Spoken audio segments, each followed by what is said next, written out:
boa noite a todos os que se estão a juntar a nós. Vou começar por me apresentar. O meu nome é Ana Amado, sou fisioterapeuta na Fisioclema em Leiria, sou fisioterapeuta pediátrica, já trabalho há alguns anos com bebês, mas enquanto fisioterapeuta já trabalho há 16 anos. E vamos ter aqui colegas das outras clínicas também. Temos aqui o colega o Rodrigo, que se vai apresentar, é osteopata e fisioterapeuta. Podes-te apresentar, Rodrigo? Olá, boa noite. O meu nome é Rodrigo Santos. Como a Ana disse bem, sou fisioterapeuta e osteopata, trabalho na Fisioclema em Caldas da Rainha. Trabalho em pediatria há 4 anos e já sou formado há 10. Vou-vos tentar ajudar naquilo que for possível e disponham daquilo que podemos, está bem? Espero que seja uma hora bem passada. Vamos tentar que sim. Temos também connosco a colega Joana Neto, que trabalha comigo na Fisioclema em Leiria, também fisioterapeuta pediátrica e também com especialização na área da saúde da mulher. Joana, podes-te apresentar? Olá, eu chamo Joana, também trabalho na fisioterapia pediátrica e na saúde da mulher. Estive no outro webinar também relativo à saúde da mulher. E espero que durante esta hora consigam tirar muitas dúvidas relativas ao recém-nascido. E ainda como nossa colega, temos a fisioterapeuta Vânia Clemente, fisioterapeuta em Leiria e Alcobaça e nas Caldas e em Torres Vedras, quando é preciso. Acaba por saltitar em todas as fisioclemas. Vânia, apresenta-te. Olá, boa noite, é mesmo isso. Sou fisioterapeuta há 20 anos. É uma área em que já trabalho logo desde o início. Resolvi começar a dar pré-partos e pós-partos só depois de ser mãe. Sou mãe de 4, no qual a mais velha vai fazer 18 anos e então desde essa altura que iniciei nestas andanças, nestas áreas. O meu objetivo aqui também é enquanto profissional, mas também dar aqui um bocadinho de experiência dos 4 filhotes, que nem é bom nem é mau, é diferente, é sempre diferente. E pronto, vamos tentar tirar as dúvidas todas. E por último, e os últimos são sempre os primeiros, quero agradecer desde já a presença da doutora Alexandra Luz neste webinar. É para nós um gosto ter alguém fora da nossa equipa e que não se importa de se juntar a nós e de partilhar um bocadinho aqui da sua experiência e também juntar aqui as experiências para que conseguimos tirar o melhor dos dois mundos. Cada vez mais sabemos e tentamos trabalhar em equipa, o trabalho em equipa é fundamental e podemos fazer toda a diferença quando assim o é. Então, deixo a doutora Alexandra Luz apresentar-se. Pronto, então eu chamo-me Alexandra Luz, sou pediatra desde 2011 e pronto, e antes de mais também quero agradecer à Fisioclema o convite que me foi feito para estar aqui presente, porque tal como a Ana disse, eu acho que é muito importante nós partilharmos experiências, porque a nossa partilha de experiências vai certamente ajudar os pais e ajudando os pais estamos a ajudar os bebés, não é? Também. E espero que seja uma hora muito proveitosa para todos e acima de tudo eu também estou aqui e espero estar aqui para descomplicar, que acho que é uma ideia muito importante, está bem? Portanto, obrigada pelo convite. Obrigada. Antes de começarmos aqui a falar sobre os temas que nos trazem cá hoje, queria só relembrar, porque entretanto foram-se juntando mais participantes aqui à nossa palestra. Queria só relembrar que se tiverem alguma dúvida durante o webinar podem sempre ir colocando as questões no bate-papo e no final vamos então pegar nas questões e tentar fazer o seu esclarecimento, ok? Portanto, como eu estava a dizer, vamos hoje falar essencialmente do recém-nascido. Normalmente os problemas começam quando o bebê nos chega aos braços, não é? Muitas dúvidas surgem nesse momento, muitas dificuldades, para alguns bebês nem tanto, para alguns pais nem tanto, para outros um bocadinho mais, e o objetivo deste webinar é desmistificar aqui um bocadinho estes problemas e tentar vos ajudar a compreender um bocadinho melhor o bebê. Eu em brincadeira, quando estávamos a reunir para nos juntarmos e realizar este webinar, disse que o grande objetivo era dar aqui voz aos bebês. E de facto é esse o nosso objetivo hoje. Queremos vos ajudar a compreender melhor o vosso bebê que ainda não consegue falar para pedir aquilo que precisa. Portanto, vamos tentar fazer o nosso melhor e por isso vamos começar por falar do bebê, do nascimento do bebê. Rodrigo, queres falar um bocadinho sobre os partos? Estás sem som, Rodrigo. Peço desculpa. Antes de falar sobre os partos em si, eu pensei que começámos a falar um bocadinho sobre a cabeça do bebê. Esta é a cabeça de um bebê recém-nascido de 38 semanas, como podem ver, é uma coisinha muito, muito pequena, se compararmos com uma cabeça de um adulto. O que é que eu queria aqui falar sobre a cabeça do bebê? Os ossos do bebê são muito maleáveis e até cartilaginosos, portanto é sinal que mexem bastante. Isto vai ser muito, muito importante para o trabalho de parto. Outra característica que o bebê tem é as vértebras cervicais, principalmente as mais altas, vão ter um papel muito importante de rotações e inclinações durante o parto, que vai permitir que o bebê se vá deslocando na passagem do canal da pelvis da mulher e até à saída. Está bem? O que é que a cabeça do bebê tem em especial? Tem as fontanelas, tem várias fontanelas em várias partes, e isso é o quê? Basicamente são zonas em que vai ossificar ao longo do tempo, mas na fase inicial vai permitir que haja muita, muita mobilidade para que possa acontecer o parto em si. Portanto, nós vemos uma cabeça assim, mas na realidade a passagem no canal do parto não será isto tudo que vai passar na parte da pelvis da mulher. As estruturas que vão ser basicamente as divisões entre os diferentes ossos, e como já viram são muitos, muitos ossitos, estas estruturas fazem com que também haja maleabilidade e haja melhor mobilidade do crânio. Ou seja, Rodrigo, posso só interromper-te aqui um bocadinho, Sim. só para acrescentar aqui algumas coisas. Ou seja, o crânio do bebê é um crânio com mais ossos, tem mais ossos do que o crânio do adulto, está mais subdividido para permitir uma melhor passagem depois no canal de parto, não é? Vai se adaptar ao canal de parto. Tu estavas há bocadinho a dizer que não passa assim porque o crânio acaba por se ir adaptando e tem esta mobilidade precisamente para fazer essa adaptação. Normalmente o crânio do bebê até quando nasce os bebés têm as cabeças um bocadinho mais longas, não é? Ok, era só isso que eu queria acrescentar. É isso mesmo, sim. Eu ia falar agora que podemos dividir quase o crânio em 3 partes. A base do crânio, onde vão passar algumas das artérias, veias e nervos que vão entrar e sair pelo crânio, vão ter uma grande importância depois na parte seguinte, não só da função da visão, da função da respiratória, da função também da sucção, da parte digestiva. Isto vai ser fundamental depois para aquilo que vamos falar hoje também. Se repara, aqui não dá para perceber, mas por exemplo este osso, o occipital, está dividido em 4 no recém-nascido, portanto também para essa questão da mobilidade toda que ele tem. Depois temos a parte da abóbora, como já disse, que tem as fontanelas principais, que tem muito mais mobilidade. Vai ser a primeira zona a sair à partida no parto, né? Portanto, é uma zona que precisa de mexer muito para conseguir passar no canal vaginal. E depois temos a parte da face em si, que são ossos muito, muito pequeninos, mas que são muitos, muitos ossos, como a Ana estava a dizer. Esses ossos, por serem tão pequeninos, facilmente podem estar sobrepostos uns sobre os outros, também por causa da passagem no canal vaginal. Está bem? Falando agora, não sei se queres acrescentar alguma coisa? Posso? Não, podemos só acrescentar que a face do bebê é mais plana do que a face do adulto, para permitir precisamente que o crânio consegue deslizar, ok? Se tivéssemos uma face muito proeminente, como é a face do adulto, iríamos ter fraturas faciais. Por isso o bebê está preparado para conseguir deslizar pelo canal de parto. É isso mesmo.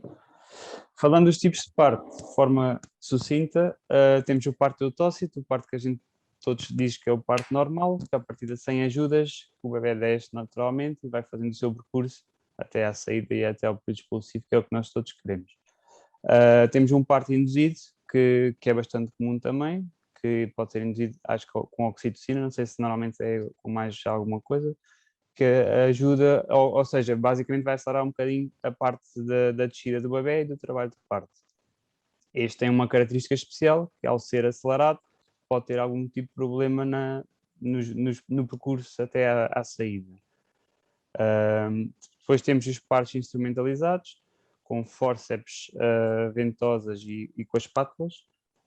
Fórceps e ventosas são os mais comuns. Os fórceps basicamente é como se fosse uma tenaz que vai acabar por agarrar em alguma parte da cabeça do bebê.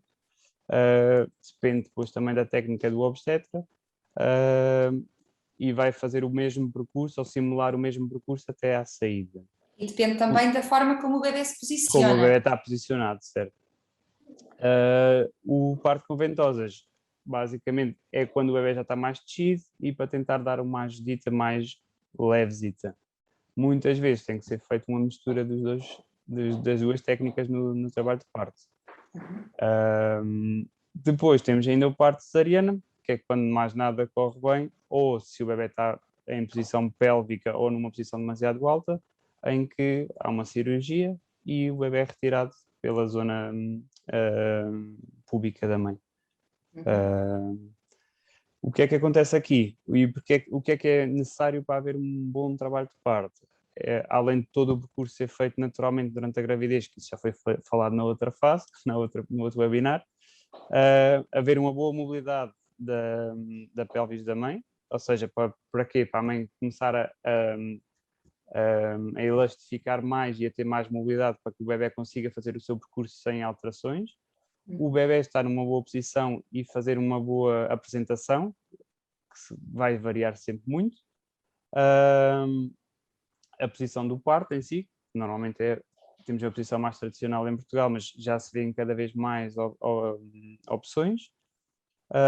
E isto vai fazer o quê? Imaginemos agora que não há uma boa mobilidade na mãe. O bebê começa a fazer o seu percurso, começa com a parte da cervical, das rotações, inclinações, roda para um lado, roda para o outro, e começam a haver alguns bloqueios porque a mobilidade da pelvis da mãe não funciona tão bem. Então o bebê, por exemplo, pode bater aqui com a questão do nariz e pode criar ali algum déficit de mobilidade.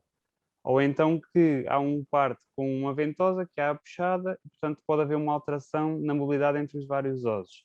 Pode haver quase uma superposição entre eles. Isso faz com que a mobilidade depois da cabeça não seja tão boa. Está bem? Ou, por exemplo, que haja no movimento de tração uma rotação e pode haver alguma alteração na cervical alta. Podemos vir a ter problemas, por exemplo, como a questão do torcicolo ou mesmo alterações só de mobilidade do pescoço. Rodrigo, eu queria só aqui acrescentar que eu não sei se aqui no meu dá para ver melhor que estes ossinhos estão subdivididos, se calhar conseguem ver, não é? O facto de termos um crânio com um occipital subdividido, enquanto que o adulto tem um único osso, não tem estes espaços aqui, o que é que acontece? Muitas vezes, quando o bebê não consegue fazer uma boa posição, não consegue adaptar bem a cabeça para levar ali com as contrações, que é apertado e é empurrado, não é? Portanto, a cabeça do bebê vai ter que levar aqui com alguma carga e depois não se consegue posicionar bem ou ainda é tracionado, como o crânio dele é tem muita instabilidade, não é? Muitas vezes os bloqueios existem por causa desta instabilidade, ok? Eu acho que, não sei se tinha ficado isso bem claro, mas queria só mostrar que realmente o crânio deles é mais subdividido e por isso é tão frequente os torcicolos e os bloqueios no momento da expulsão. Querias acrescentar mais alguma coisa, Rodrigo? Ou podemos passar aqui à doutora Alexandra Luz, que está aqui na luta com a câmara. Não é bem na luta contra a câmara, é mesmo na luta contra a internet. Mas pronto, acho que já me vai permitir. Não sei se querem então acrescentar mais alguma coisa antes de eu... Não, depois é a questão depois da parte. Depois o Rodrigo vai falar um bocadinho mais à frente depois dos sinais que os papás Tá podem bem. detectar no bebê, Ok. depois já em casa. Ok, então o que é que eu tenho a dizer um bocadinho sobre a passagem da mãe e do bebê, portanto, pela maternidade? Em primeiro lugar, na sala de partos, portanto, o papel do pediatra, à partida, nós esperamos que seja o homem ou a mulher invisível, basicamente, porque efetivamente o que nós pretendemos é apenas dar a segurança, garantir que haja segurança para o nascimento do bebê, não é? Vamos estar mais alerta em situações em que possa haver complicações, portanto, prematuros ou gravidezes que tiveram algum tipo de risco, ou quando há alguma manifestação do sofrimento do bebê durante o trabalho de parto. Portanto, são situações às quais a gente acaba por ter de estar atento, mas na realidade a nossa presença, o ideal é que seja dispensável.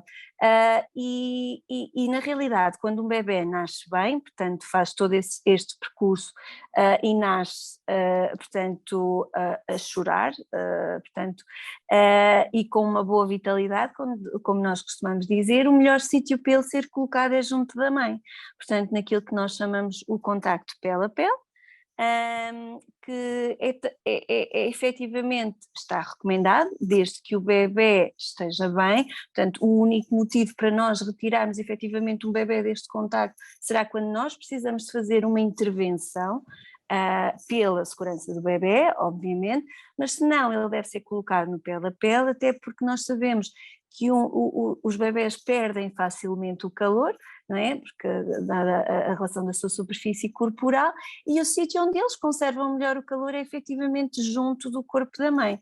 Portanto, e se o bebê for colocado nesta posição, para além de efetivamente portanto, manter a sua temperatura, também ajuda posteriormente ao processo de amamentação, não é? Porque sabemos que idealmente também este deve iniciar-se durante a primeira hora de vida. Pronto, sabemos que isso contribui para o sucesso também do processo. Portanto, na ausência, portanto, de contraindicações a este aleitamento, é isto que a amamentação é isto que a gente pretende fazer.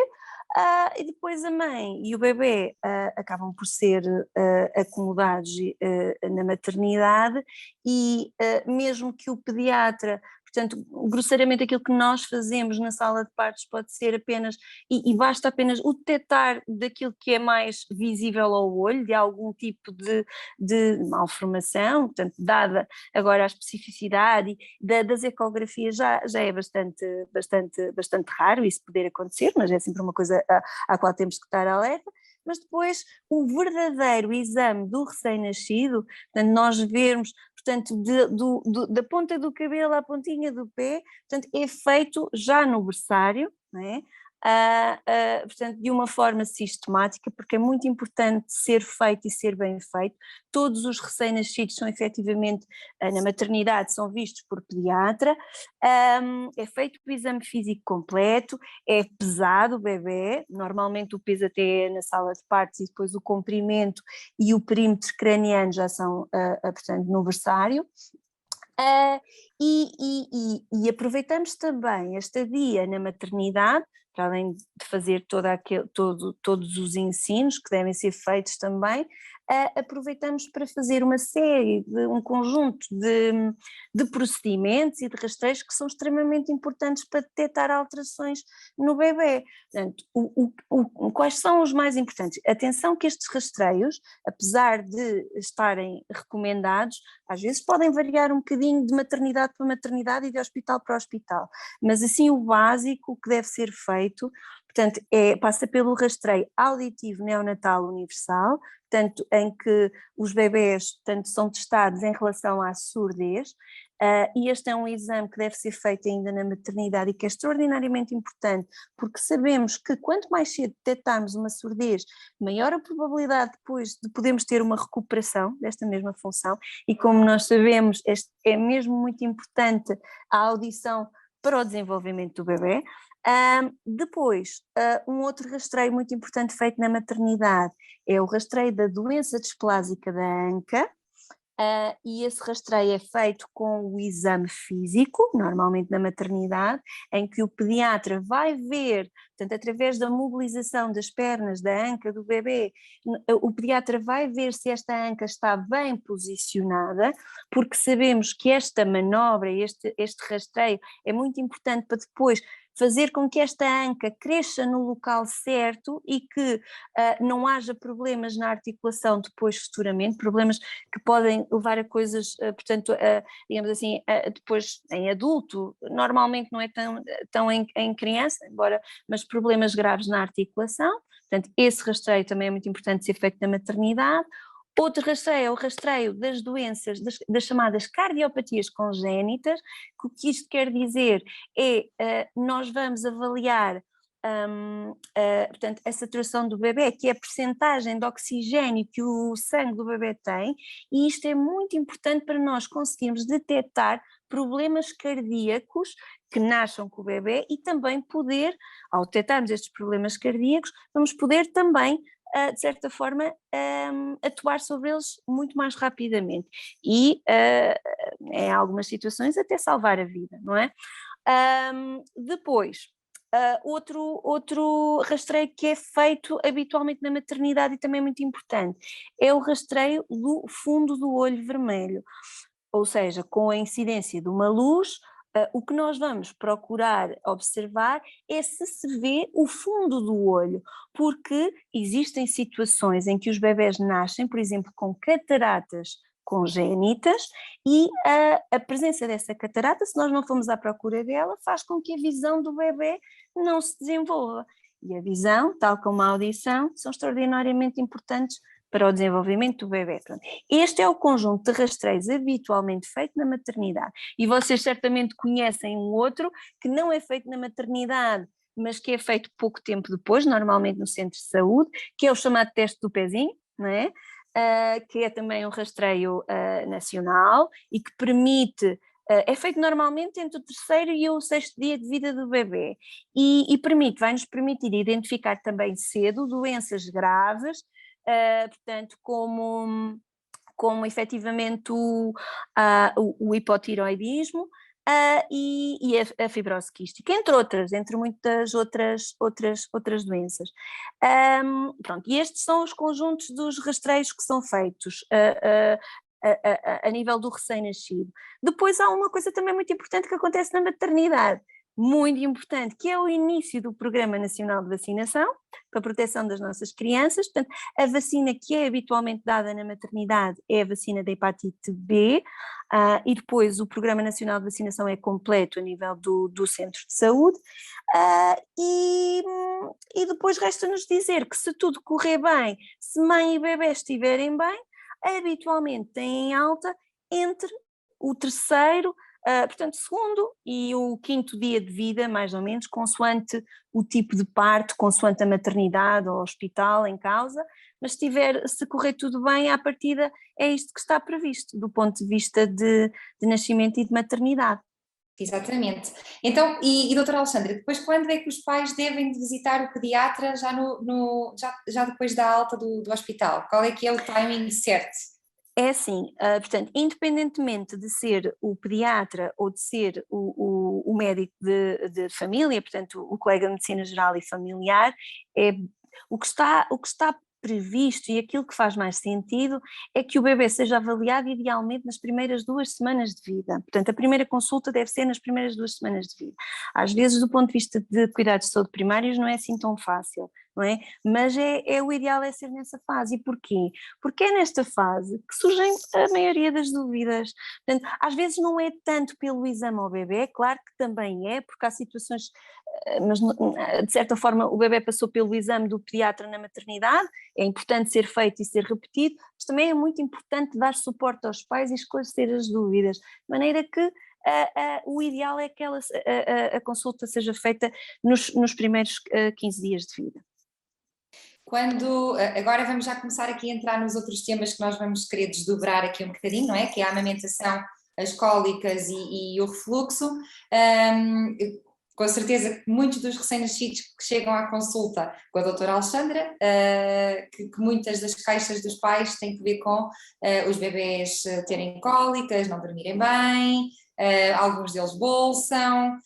Outros parece-lhes que têm refluxo, não chegam a deitar o leitinho fora, mas anda aqui, sentem que anda aqui o leitinho por cima e para baixo, algumas dificuldades com a amamentação, algumas maminhas feridas porque o bebê não pega bem na mama.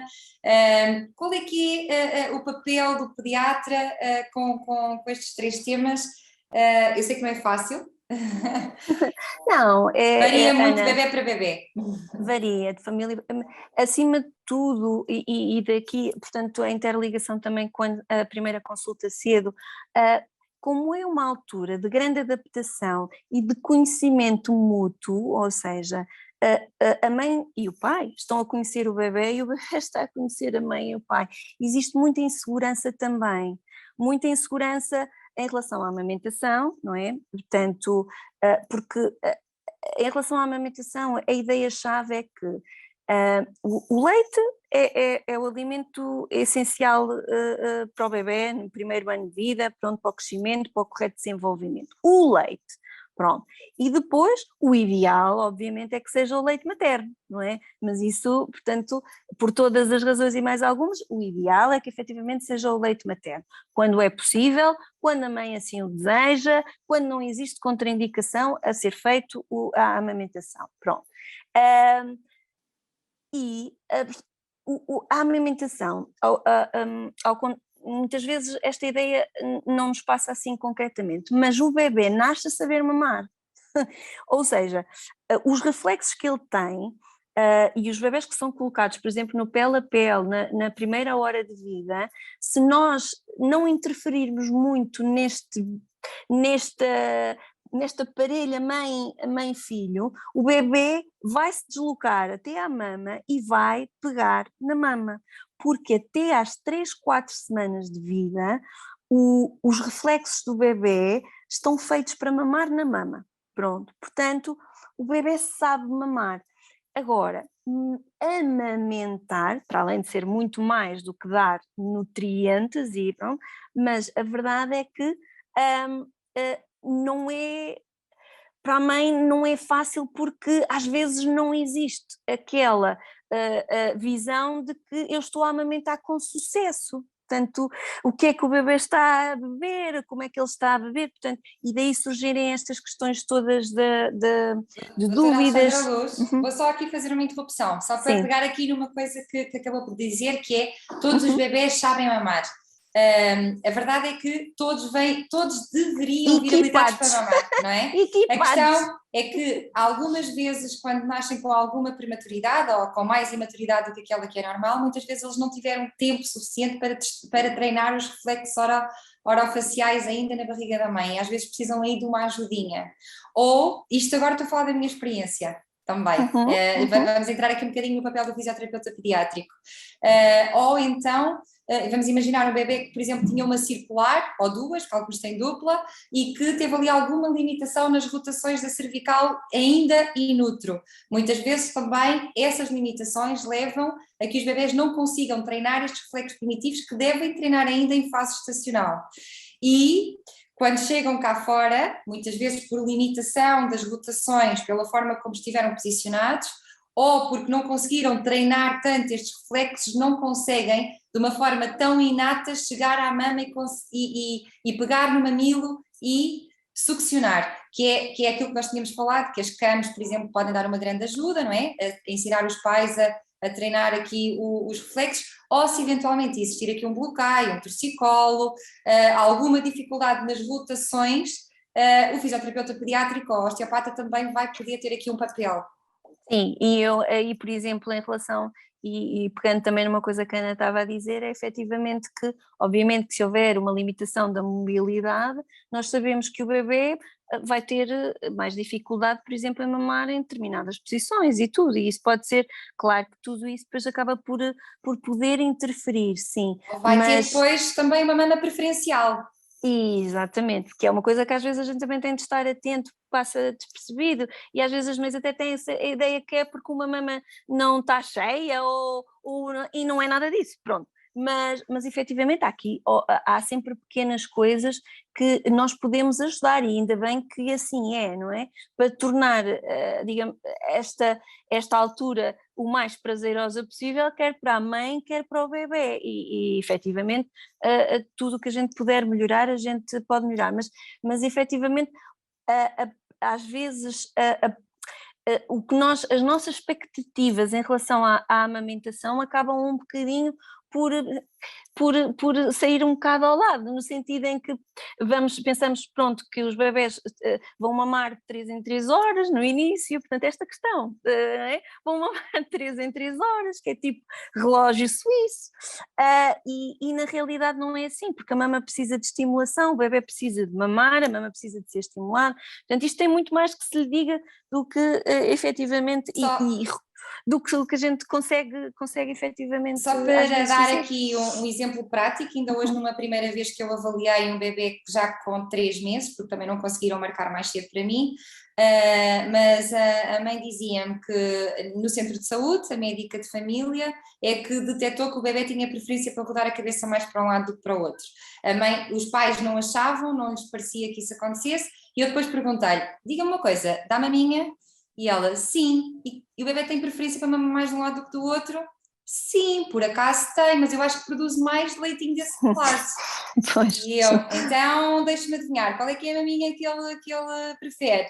É a maminha esquerda. Ok, tem preferência para ter a cabeça rodada para a direita, certo? Pronto, e há aqui algumas coisas que as peças do puzzle começam a encaixar.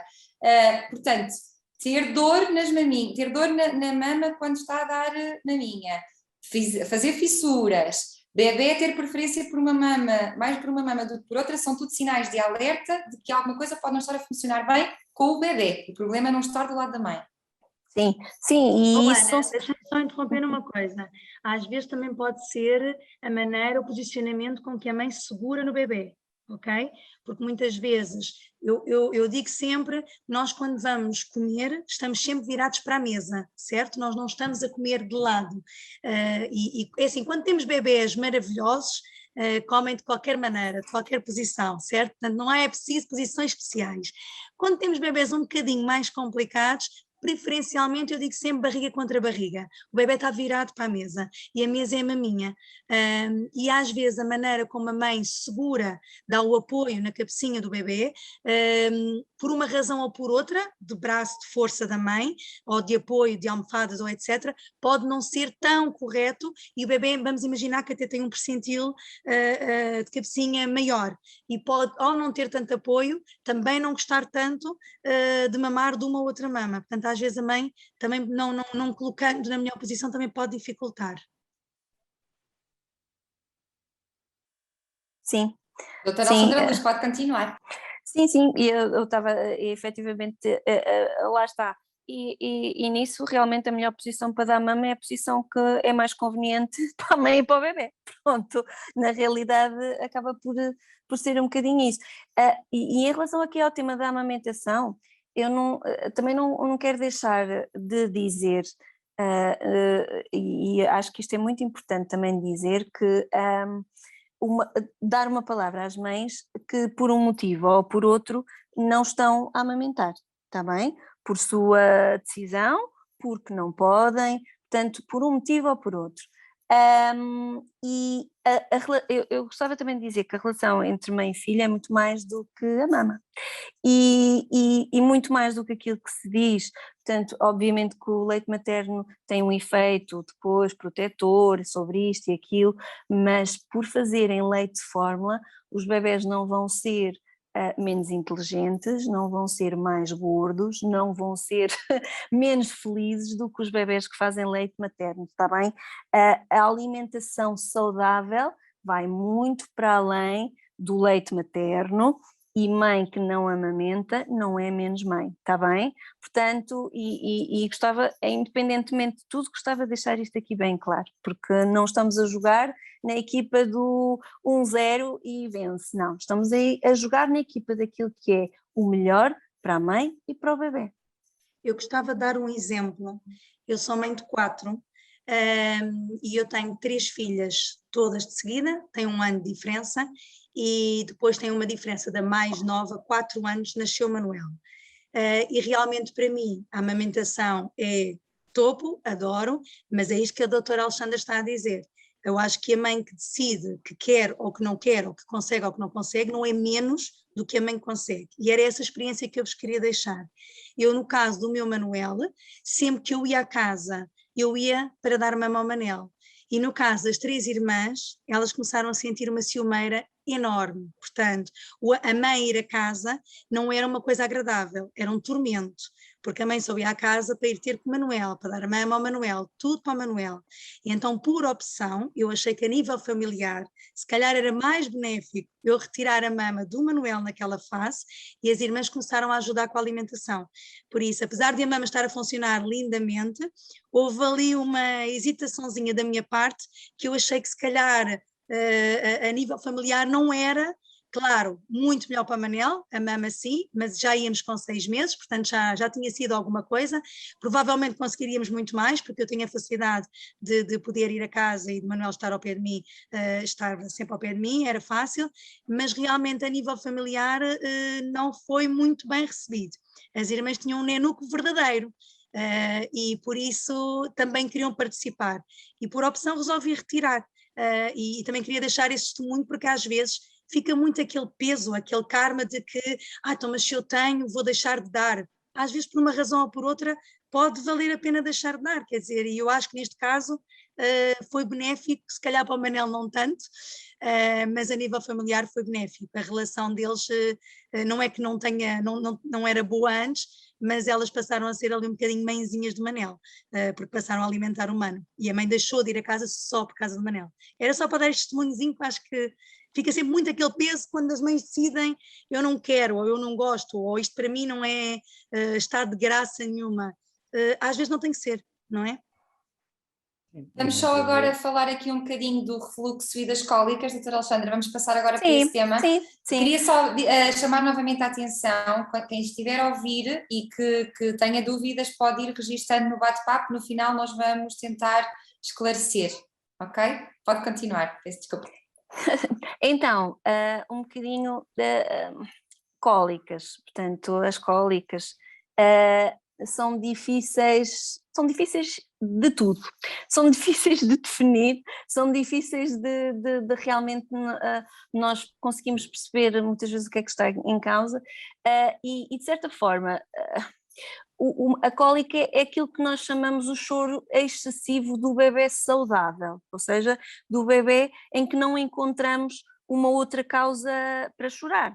Portanto, e na realidade, em termos médicos, a cólica define-se. Portanto, e isto é importante para que os pais tenham mesmo a noção do que é em termos de duração. Portanto, a cólica define-se como um choro que é mais do que 3 horas, é os 3, mais do que 3 horas, mais do que 3 dias por semana, num bebê com menos do que 3 meses, saudável. Portanto, mais do que 3 horas por dia, um bebê a chorar 3 horas, portanto, não é decididamente nada fácil para ninguém.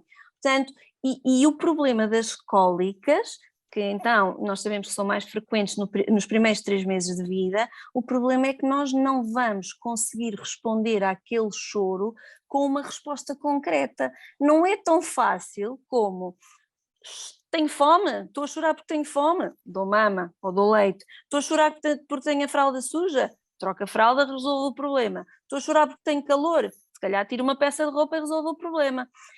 As cólicas não é nada disso, ou seja, ninguém sabe propriamente o mecanismo até causador das cólicas, até porque se pensa que seja diferente de bebê para bebê e que mesmo no próprio bebê, em dias diferentes, que os motivos possam ser diferentes. Fala-se que pode ter a ver com o facto de serem bebés que são da estimulação, portanto ser mais ao final do dia, derivado do cansaço do próprio bebé da estimulação, da imaturidade, ou seja, de ter um sistema digestivo que ainda não está completamente também a funcionar a 100%, de maneira que eu às vezes costumo brincar com os pais e dizer que se houvesse alguém que soubesse exatamente e que tivesse um medicamento milagroso, já soubesse o motivo, já estaria rico nesta fase do campeonato, porque decididamente seria um produto que teria muita saída, pronto. O que se sabe é que o bebê tem uma imaturidade brutal a todos os níveis, não é? Portanto, nem que não seja pela imaturidade do sistema gastroesofágico. Tudo, mas é engraçado porque nós pensamos assim, para nós é muito simples, nós pensamos, temos vontade de fazer cocó, vamos à casa de banho e fazemos. Isto para um bebê é dificílimo, portanto ele ainda está ali a amadurecer o processo de pensar que tem um intestino cheio, de um intestino se mexer, que tem que conseguir fazer cocó, e isto nós fazemos naturalmente, e os bebés têm que aprender a fazer isto tudo. Portanto, realmente esta imaturidade pode ser uma das causas para as cólicas, e muitas vezes os pais ficam desesperados, e com razão, não é fácil conseguir aguentar o choro de um bebé, de um filho, durante 3 horas ou as horas que forem, não interessa, claro. Portanto, tudo aquilo que nós pudermos fazer para ajudar e que efetivamente não faça mal ao bebé, não é? Nestas situações deve ser tentado, portanto, e existem várias estratégias, portanto, a questão, e eu penso que então, enquanto na vossa área também vocês podem trabalhar muito essa área da massagem, portanto, realmente... Eu ia interromper, ia dizer que é aquilo que hoje pode funcionar para um bebê e a mãe sai da sessão maravilhada porque nós resolvemos, amanhã pode não resolver. Pronto, por isso é realmente o que disse, é tentar um bocadinho de tudo, porque realmente num dia até realmente há uma situação, uma massagem, um conforto, um mimo, um colo, um balançar, um estimular um cocó, etc., um libertar só um bocadinho de gases com o tubinho do bebê gel, há aqui uma panóplia de coisinhas que até podemos fazer, mas depois amanhã o bebê chora desalmadamente e não resultou, e deita a teoria toda para água abaixo. E aqui funciona...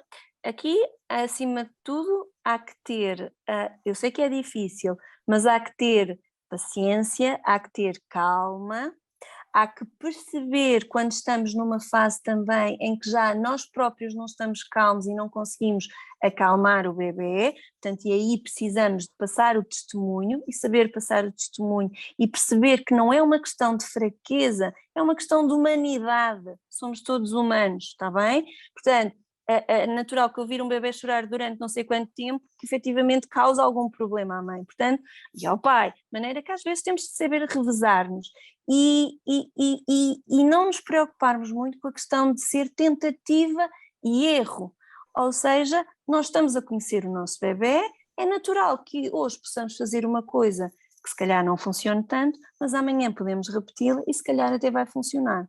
Está bem? E se nada mais funcionar, temos sempre a expectativa dos 3 meses. O tempo cura tudo.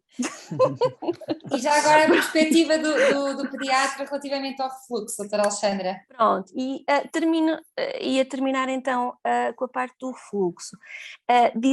Quando falamos de refluxo, existem vários tipos de refluxo, não é? Mas neste caso estamos a falar propriamente do refluxo gastroesofágico, ou seja, daquele conteúdo que vem do estômago para o esófago do bebê, portanto neste caso o leite, e que às vezes, atenção, às vezes vem também para a boca, e é então o chamado bolsar, mas existem muitos episódios de refluxo que nós podemos não ver, não é? Porque não chegam à boca.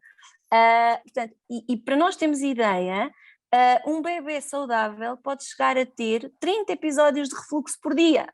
30 episódios de refluxo, porque existe esta imaturidade, o bebê está mais na horizontal, portanto não tem o fator da gravidade a ajudar também, o estômago também é mais pequeno, o esvaziamento é mais lento, portanto existem muitos fatores que acabam por fazer com que o refluxo seja mais frequente. Podemos dizer que na grande maioria das situações, apesar de poder haver algum desconforto, a maioria dos bebés acaba por passar razoavelmente bem com este refluxo e o refluxo depois acaba por, à medida que o bebê vai crescendo, vai assumindo outras posições, portanto, metade dos bebés deixa de ter refluxo pelos 10 meses, pronto. Agora, em algumas situações, de facto, mais raras, portanto, em algumas situações pode dar desconforto, não é? Porque aquela passagem de leite para cima e para baixo pode perturbar e pode realmente atrapalhar o bebê, Mas o pior, ou seja, do ponto de vista médico, os principais sinais de alerta, efetivamente, são quando este refluxo é de tal forma exagerado que o bebê não aumenta de peso, porque efetivamente bolsa tanto que não fica lá quase nada, não é? Que o bebê que é irritado, que está, portanto, em constante irritabilidade, ou uma irritabilidade à mama, porque efetivamente está desconfortável, ou há bebés até que pelo refluxo podem recusar alimentar-se. Portanto, estas 3 situações não são um refluxo normal e nós já chamamos de doença do refluxo, está bem? Portanto, para o refluxo habitual, e sabemos que existem algumas atitudes que podem ajudar um bocadinho a diminuir, portanto, o assumir a posição mais vertical após as mamadas, não é? Portanto, aquela posição em que efetivamente o que está mais ou menos na literatura fala em cerca de 15 minutos pós a refeição, para ajudar efetivamente o esvaziamento do estômago. Alguns bebés precisam de arrotar e sentem-se melhor se arrotarem, outros nem tanto. Portanto, isto depende de bebê para bebê, e evitar também encher o estômago em demasia, porque o estômago é pequenino e distende com muita facilidade. E outra coisa que não se deve fazer, trocar fraldas logo imediatamente. Eu sei que às vezes eles fazem cocó, mas para bebés que têm refluxo, deitá-los e trocar a fralda, pondo as perninhas para cima, é meio caminho andado para vir metade do leite para fora. Portanto, é preciso ter aqui algum jogo de cintura, e tentar também fazer este tipo de manobras. E atenção, só deixar aqui uma última frase para os leites anti-refluxo, está bem, ok? Portanto, um leite anti-refluxo é um leite especial e é um leite que deve ser introduzido por indicação médica, está bem, ok? Obrigada, doutora Alexandra. Rodrigo, queres falar sobre os sinais que nós, fisioterapeutas, conseguimos detectar nos bebês quando eles têm algumas dificuldades para pegar na maminha, na amamentação? Já falei de alguns? Pois é isso, já fomos falando de alguns, tu e a doutora Alexandra. Eu achei que fazia sentido estar a pegar ali Claro. quando a doutora Alexandra estava a falar, para não estarmos a perder aqui as ideias e juntarmos aqui um bocadinho o trabalho da equipa. Portanto, resumindo mais ou menos o que já foi dito, os reflexos orofaciais reduzidos ou alterados. Portanto, se um bebê não procura a mama, se um bebê ao mexer na boca se não abre a boca, ou se não começa a procura pela sucção. Se não tem uma sucção eficaz. É isso mesmo. São fundamentais para que possamos, ou seja, para que a mama não esteja a correr bem. A pega na mama, muitas vezes nós pensamos na pega que está tudo ok porque o bebê está lá na mama, mas o bebê pode estar a mamar, a dar quase gengiva com gengiva, em vez de fazer um trabalho de sucção com a língua. Este trabalho é muito mais efetivo e vai acabar por trazer quase bombeamento de leite. A questão da mobilidade da cabeça, tem sempre mais para um lado do que para o outro. Muitas vezes, como vocês estavam a dizer, há bebés que só mamam mais de um lado, ou então há aqueles que mamam de um lado de uma maneira e do outro da outra, por causa dessa questão da cabeça. Uma questão que eu acho e cada vez mais vejo mais, que é muito importante, a questão da respiração nasal, que é um fator fundamental para a mamada, né? Porque o bebê está a mamar, tem que estar a respirar para algum lado. Muitas vezes, ou pela alguma questão de alteração na posição dentro da barriga da mãe, ou mesmo no trabalho de parto, pode haver uma obstrução do canal da parte nasal, que pode incluir o canal lacrimal, por exemplo, e pode haver alterações tanto de respiração como alterações de visão. Normalmente, Rodrigo, deixa-me só aqui acrescentar no que tu estás a dizer. Um bebê que não está a conseguir respirar bem pelo nariz vai largar e pegar na mama muitas vezes, não é? Mama, para conseguir respirar pela boca, depois volta a abocanhar, volta a succionar e depois volta a tirar e está constantemente a tirar, a pegar e a largar porque não está a conseguir uma boa respiração nasal.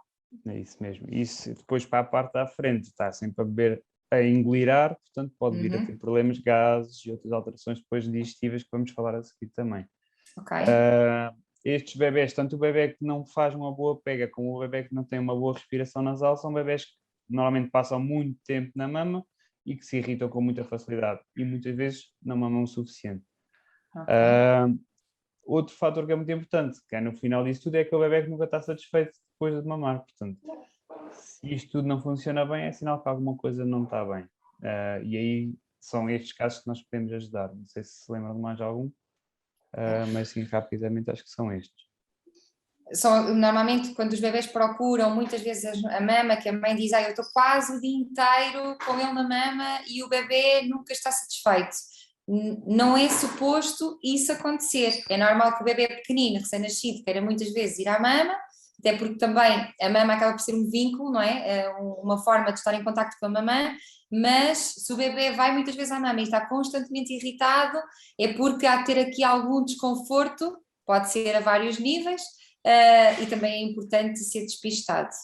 Diz, Rodrigo. Mais uma coisa, normalmente pensa-se quando a mama não está a funcionar bem, que o problema é da mãe, ou é a mãe que não tem leite, ou é a mama que não é boa, porque o mamilo é pequeno, porque o mamilo é invertido, mas a mãe, muitas das vezes quando a coisa não corre bem, para não ser se calhar quase a maior parte das vezes, é o bebê que não está, ou seja, que não tem os reflexos como deve ser, que não tem uma boa pega e que não está a conseguir fazer o trabalho dele como deve ser. E aí é que nós podemos ajudar. Portanto, a culpa começa a ficar associada, cria uma situação de stress e cada vez vai a roda do rato e cada vez nunca mais saímos daqui e começa a piorar. Portanto, é muito importante perceberem que, sim, a maior parte das vezes, quando a coisa não está a correr bem, é preciso ajudar. E pode ser o problema do bebê. Tem que se dispor a dar a mama sem ter que estar a olhar para relógios, sem ter que estar a olhar para grandes regras. Isto é uma situação fácil, é oferecer, dar a mama ao bebê e ele sabe, como a doutora Alexandra disse muito bem, ele sabe o que é que há de fazer. Nós é que às vezes também complicamos muito e nós ocidentes temos demasiadas regras, não é? Cuidados com temos que ter, obviamente, ponto, temos que ter, mas também não vale a pena complicar em demasia, é oferecer a mama ao bebê. E cada bebê é um bebê, uns gostam realmente de estar mais tempo, nós se nos sentássemos todos à mesa, nós não comemos todos à mesma velocidade, não é?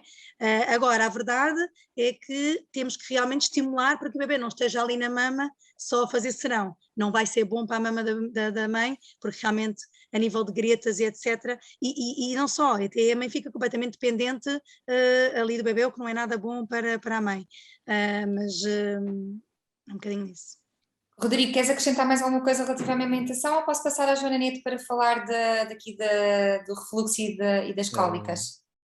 Está tudo? Acho que era isso, sim. Joaninha, vamos lá. Qual é que é o papel do fisioterapeuta no refluxo e nas cólicas? Podemos pegando ajudar? Pegando aqui um bocadinho no que a doutora Alexandra já disse e também do Rodrigo, apesar de toda a imaturidade do sistema gastroesofágico e intestinal do bebê até aos 3 meses, é importante perceber que onde é que nós vamos entrar, não é? Porque realmente dá para minimizar e dá para aqui desconstruir um bocadinho as crises intensas de cólicas, a frequência dos episódios de refluxo e do bolsar, através da terapia manual. O que é que eu quero dizer com isto? Normalmente, quando há muito refluxo, bolsar, por exemplo,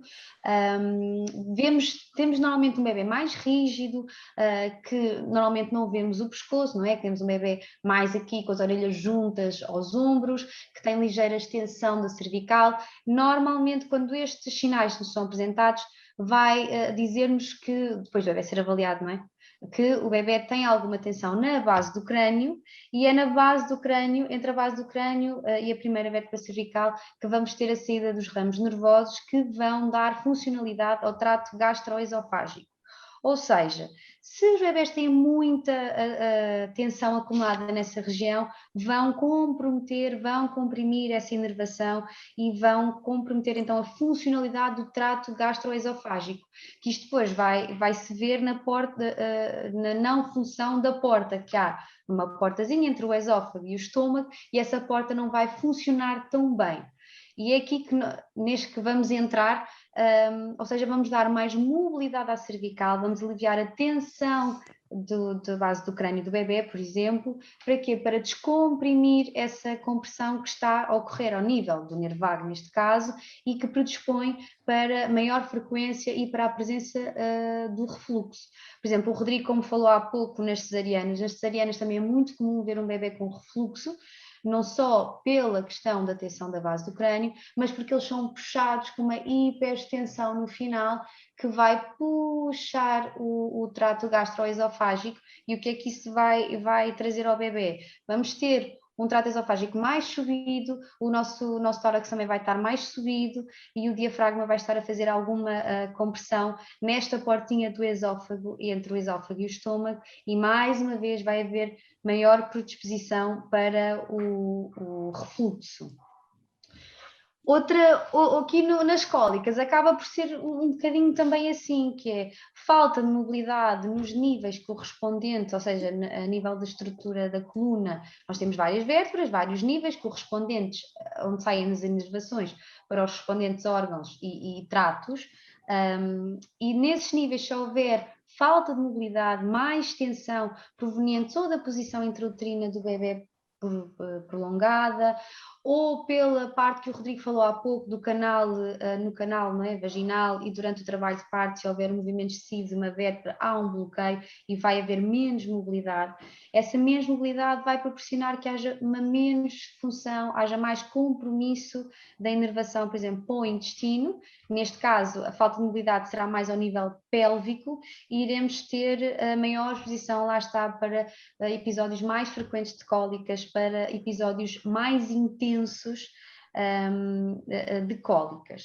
Também não nos podemos esquecer que a barriguinha do bebê convém que esteja bastante molinha. Se ela não estiver molinha, se ela estiver muita tensão acumulada, não vai permitir que o bebê tenha os movimentos peristálticos no intestino tão fáceis, porque se o abdômen está rígido, as vísceras, as fáscias, não é? As pelezinhas, os tecidos moles dentro das vísceras que vão estar a envolvê-los, dentro do nosso abdômen, que vão estar a envolvê-los, vão estar mais tensas e não vão permitir que os movimentos do intestino se desenrolem tão bem e pode promover um maior espasmo a nível do intestino e dar então a dor e o desconforto no bebê. E pegando ainda na amamentação, por isso é que a amamentação é muito importante. Não ter bons reflexos orofaciais vai fazer também com que o bebê engula muito mais ar, não ter uma boa função da temporomandibular com a cervical e a base do crânio, mais uma vez, não vai fazer uma boa pega como o Rodrigo estava a referir, vai fazer com que o bebê engula mais ar e vai também predispor a maiores crises de cólicas. Isto tudo para tentar aqui um resumo do que é que o fisioterapeuta... Há várias causas, que não quer dizer que todos os bebés tenham cólicas e todos os bebés tenham refluxo, tenham estas condições, mas o que o fisioterapeuta vai intervir é, o fisioterapeuta e o osteopata pediátrico, onde eles vão intervir é perceber em que níveis da coluna vertebral ou no crânio há então as limitações de mobilidade, as restrições de mobilidade, onde é que há tensões, aliviar essas tensões, restituir a mobilidade e, por consequente, a inervação ao intestino, ao trato gastroesofágico, à parte da amamentação, vai ser restituída também com o trabalho de casa dos pais, que os pais levam muito trabalho de casa, mas é muito aqui que nós intervimos. Claro que não há um milagre, como a doutora Alexandra Luz referia há pouco, não é? Porque temos sempre a imaturidade presente, mas conseguimos minimizar, prevenir, pelo menos que os episódios sejam tão frequentes ou tão intensos. E também que promovam que o bebê tenha mais um sono menos agitado, mais tranquilo, que normalmente está muito associado aqui aos episódios de dor e desconforto que eles vão sentindo.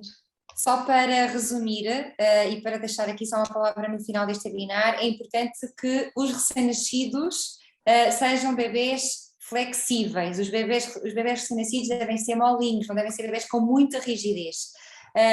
Não estamos à espera que o bebê já venha com imensa força no pescoço. Muitas vezes os papás acham que o meu bebê já está tão crescido, nasceu já com tanta força, já consegue segurar tão bem a cabeça. Não é normal. O normal é que o recém-nascido seja mole, não tenha muita força. Nós queremos bebés que tenham mobilidade. Ok? Eu não sei se mais algum de vocês quer dizer alguma coisa em relação ao webinar, já estamos aqui dentro do tempo e se calhar vou começar aqui com as questões. Parece-vos bem? mais uma coisa. Sim, diz Rodrigo. Só rapidamente em relação aqui à questão do refluxo e das cólicas, uma das coisas que é muito importante e que já falámos há bocado é o contacto pele com pele e o decúbito ventral, ou seja, a barriga para baixo do bebê, que é uma coisa que cada vez existe menos porque há muito medo da morte súbita e a verdade é que se nós estivermos a controlar o bebê, o risco diminui drasticamente. Né? A melhor Isso forma, é muito Rodrigo, importante. a melhor forma de fazer o decúbito ventral nesta fase é mesmo contra o peito da mamãe e do papá, É isso. fazer os dois em um, contacto E pela nós pele. fazemos um vomitar. trabalho extra, que é ao respirarmos, estamos a fazer logo uma massagem na barriga do bebê e no corpo do bebê, e faz ele respirar muito mais. Uhum. E ele vai se habituando também ao nosso ritmo. Portanto, se nós estivermos estressados, eles vão estar estressados. Portanto, nunca se esqueçam o que a doutora Alexandra disse, relaxem que tudo vai passar e aos 3 meses a coisa melhora. Mas enquanto mais relaxados estivermos, mais fácil vai ser para eles também. Portanto, é esse o grande objetivo. Obrigada, Rodrigo. Obrigada a todos. Olha, e vou só começar agora aqui já com as questões, vou começar com a doutora Alexandra Luz. Em relação ao rastreio dos olhinhos, sempre achei que o meu bebê tem um cantinho vermelho, neste caso do lado de fora, nem sempre é visível, mas será que tem a ver com as cataratas? Obrigada. Não, ou seja, portanto, o reflexo provavelmente pode ter a ver com outra coisa qualquer, mas certamente não tem a ver com a catarata, porque aquilo que nós vamos ver é mesmo aquela zona da pupila, a zona preta, mais castanha, é nessa zona que a gente faz a luz passar por ali para perceber se vê o fundo do olho, portanto não se consegue, olhando para o olho do bebê, sem nenhum instrumento não se consegue ver, por isso é que nós temos que fazer este rastreio. Exato. Está bem? Normalmente esta mãe deve estar a questionar relativamente àqueles derramezinhos que normalmente os bebês têm. Pode ser, pronto, pode ser isso, pronto, mas catarata certamente não se vê assim, As cataratas normalmente estão na pupila, certo? Portanto, fazem como se fosse uma barreira, ali uma zona, e que não permite que a gente veja o fundo do olho, que normalmente é vermelho, que é aquela coisa que quando a gente dispara o flash da máquina, vê, pronto, é um bom sinal. Ok, Rodrigo, o meu filho tem 6 meses, começou agora a ter preferência por uma das maminhas, poderá ser algum problema a nível de mobilidade ou será só uma preferência?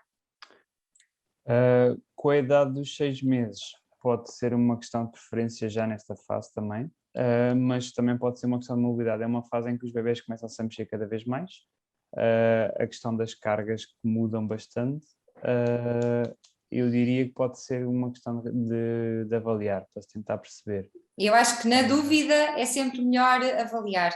A fase dos 6 meses é uma fase em que os bebés começam a fazer, começam a conseguir virar de barriga para baixo, começam a fazer mais tensão da cervical, têm que fazer um bom apoio das duas mãozinhas. Se houver uma preferência, pode estar aqui um bocadinho condicionada à posição de barriga para baixo e do decúbito ventral.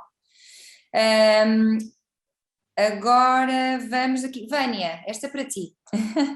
Tenho uma bebê de 3 meses e felizmente a amamentação tem corrido super bem, recomeço a trabalhar daqui a um mês e queria ir congelando leite para quando retomar ao trabalho. Para quando retomar ao trabalho, a avó poder dar leite materno no biberão. No entanto, quase não consigo extrair o leite com a bomba, apenas uns 25 ml de cada mama. Há algum truque? É assim, só sai leite se a mama for estimulada. Se a mama não for estimulada, não sai leite. Uma das hipóteses é, por exemplo, a mãe estar a amamentar o bebê de uma mama e tirar com a bomba ao mesmo tempo do outro lado e não fazer separadamente. Essa pode ser uma das estratégias, ok? Pode facilitar, porque o bebê, enquanto está a estimular uma maminha, pode facilitar a outra. A alimentação da mãe tem influência direta nos episódios de cólicas? Doutora Alexandra, esta é sua. Pronto, esta é uma ideia que preocupa muitas das mães, mas deixem-me descansar-vos.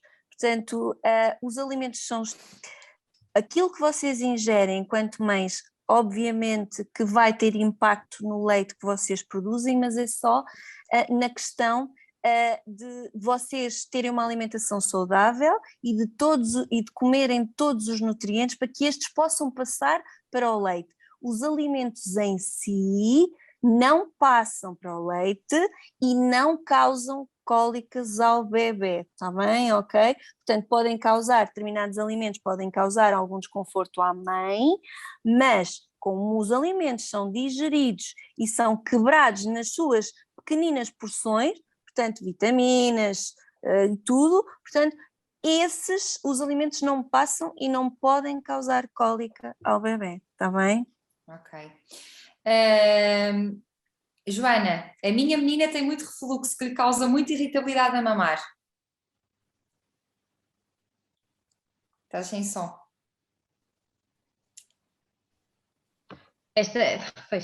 Esta mãe deve de identificar, perceber se a filhota é muito rígida, se tem tendência a pôr a cabeça muito para trás, mas quando está relaxada, se chora muito, e perceber se tem estes sinais para ela poder ser avaliada e poder ser tratada eventualmente. Não, eu não percebo se fez alguma questão, pessoal. Doutora Alexandra, o meu filho tem 6 meses, não dorme mais que 3 horas seguidas, é normal nesta fase?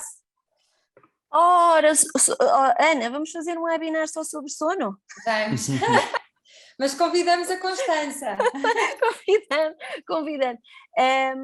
Não há propriamente uma normalidade, e é difícil definir uma normalidade. Vendem-nos uma ideia, quando somos mães, que os bebés devem dormir, ou é fantástico que eles durmam a noite toda, mas isso não é assim. Um bebê habitualmente não dorme a noite toda, está bem? Aos 6 meses já tem algum ritmo circadiano, ou seja, é importante que façam um primeiro bloco de sono um pouco mais estruturado, mas depois pode continuar a acordar de 3 em 3 horas, 2 em 2 horas, pronto. E cada situação também deve ser avaliada no seu contexto, porque os miúdos são todos diferentes e as famílias também.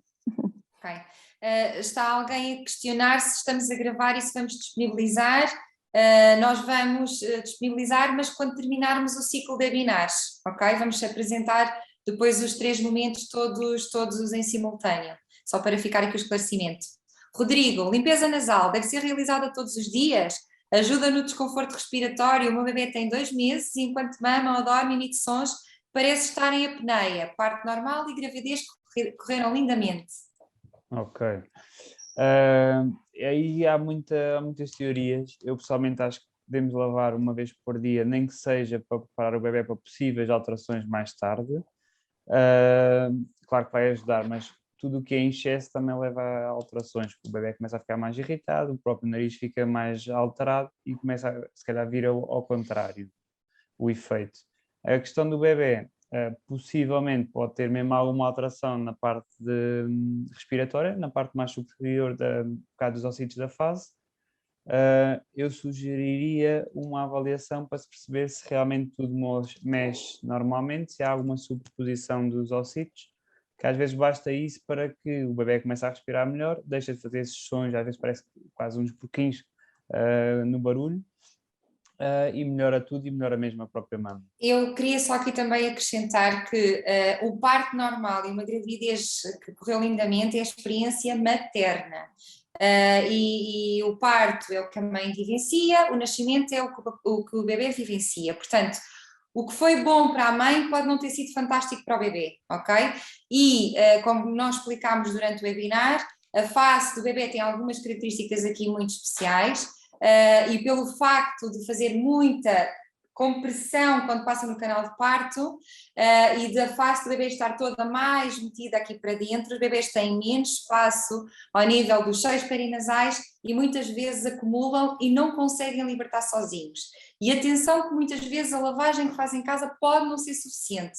Pode ser importante trabalho craniano primeiro para conseguirmos libertar espaço e facilitar a drenagem das secreções que estão nos seios etmoidais, que são os seios perinasais mais relevantes na fase do recém-nascido.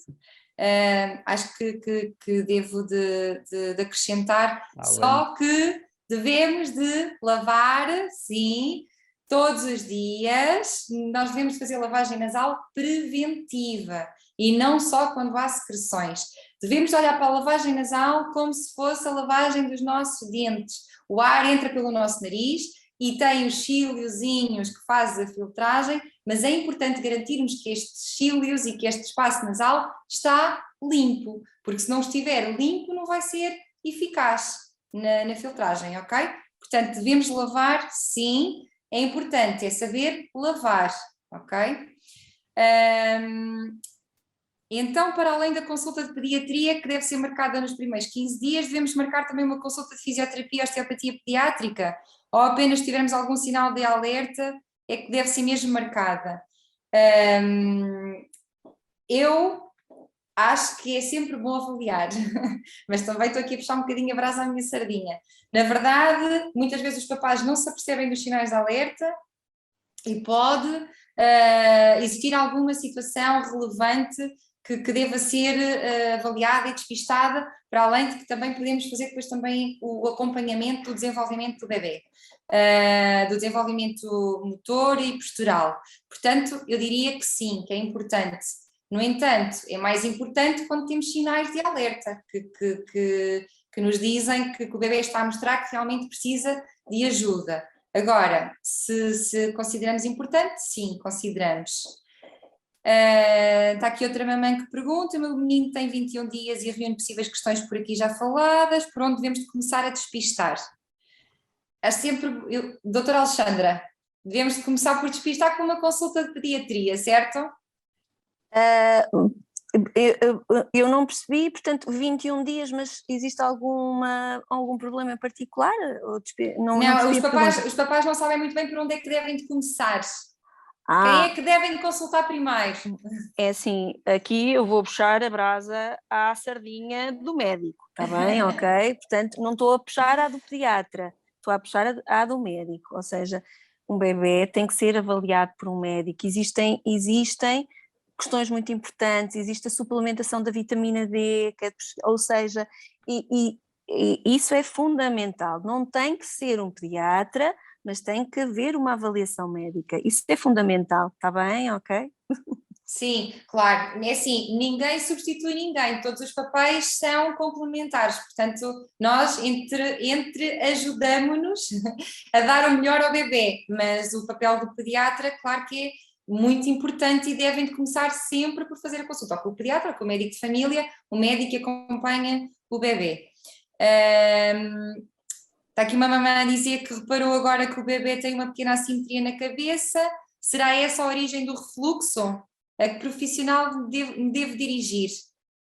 Se calhar, provavelmente, este bebê já deve estar a ser acompanhado por pediatra, se calhar agora fazia sentido dirigir-se a um fisioterapeuta ou um osteopata pediátrico que ajudasse nesta questão, a ver se há aqui alguma correlação. Rodrigo, o parto do meu filho foi com a ajuda de ventosa, depois detectámos a rotação da cabeça para o lado direito, foi diagnosticado um torcicolo, gostava muito de estar na mama, agora percebo que se calhar estava relacionado.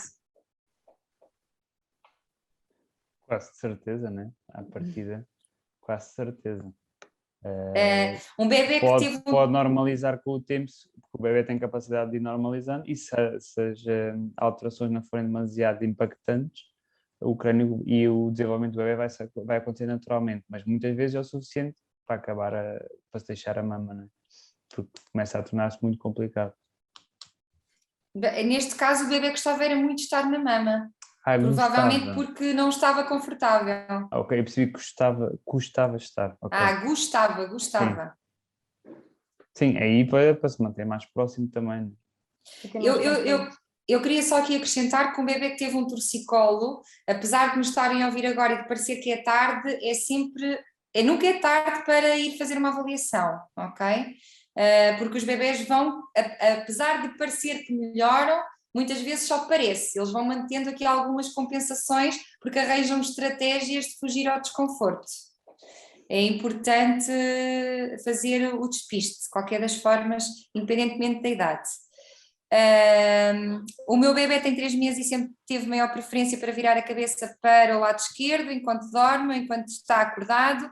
Mesmo que coloquemos com a cabeça direita, ele vira para o lado esquerdo, ele bebe fórmula. Chego a pensar que ele tem essa preferência porque eu na gravidez sempre me deitei para o lado direito, ele estava cefálico. Esqueci de referir que ele também mexe mais o braço esquerdo que o direito. Pois, muito provavelmente ele tem um bloqueio cervical que tem que ser visto e tratado. Porque sem uma preferência, quase certeza que tem um bloqueio. O bebê vai ter preferência para usar o braço para onde mantém a cabeça sempre mais rodada. Vai ter uma relação olho-mão. Exatamente. E apesar de nunca funcionar muito bem com os dois se não for trabalhado. Quais os sinais de prontidão para começar o que é que A será? introdução Lá? alimentar. Não, A é introdução a alimentar. a introdução alimentar. Ok. Com quantos meses uma senhora chamada... ok. A senhora está a perguntar quais é que são os sinais de prontidão para começar a introdução alimentar. Doutora Alexandra.